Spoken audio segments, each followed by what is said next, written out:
wonderful.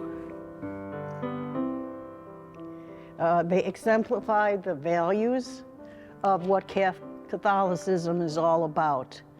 They didn't just speak it, they walked it, they showed it. They cared about us, you felt that. And they were dedicated to the mission that they were religious. And they were way ahead of their time, way ahead of it. The years that our children were here, there still was no kindergarten or preschool as there is now. We had an 8-month-old daughter, Elizabeth.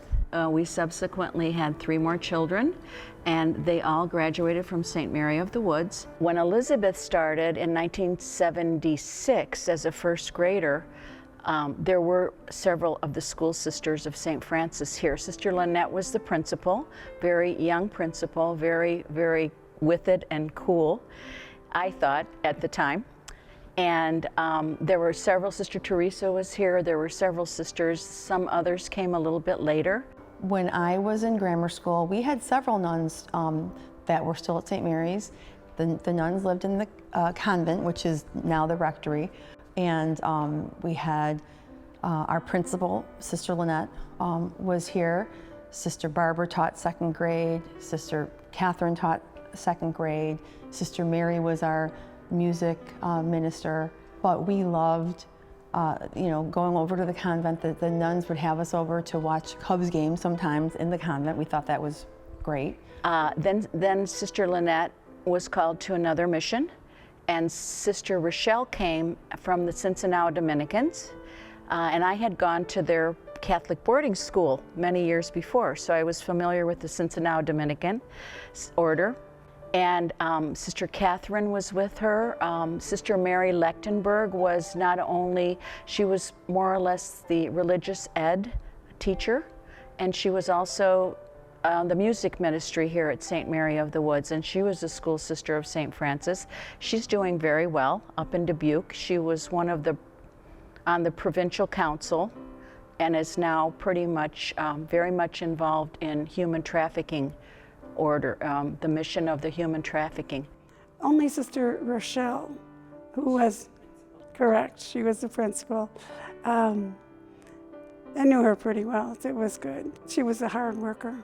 By the time I graduated, the only nun we had left was Sister Rochelle, who was our principal for years. After she came after Sister Lynette, and she remained here for years. In fact, she was the principal for several of my children, which was kind of fun. So I still keep in touch with Sister Rochelle. And she was a fabulous, fabulous addition to the parish, or to the school. Well, I only remember really one who was the principal at St. Mary of the Woods when I was here, Sister Rochelle. I wasn't the best behaved student, especially earlier in grade school, and so I spent a fair amount of time in the principal's office. But she was strict, but she was fair, and kept all the kids in line, and did a good job as a principal of the school. She scared me. So yeah, she definitely influenced me, and probably all the kids from our generation who were fortunate enough to have her as the principal of our school. Obviously as a parent now, you look back and you have kids in school and you want people, principals, administrators like that who are strict and fair. But when you're a kid, you don't like it because they're, you're getting in trouble. But we were lucky to have her, and she, did an excellent job. Sister Rochelle is at the Mother House, and she's 90.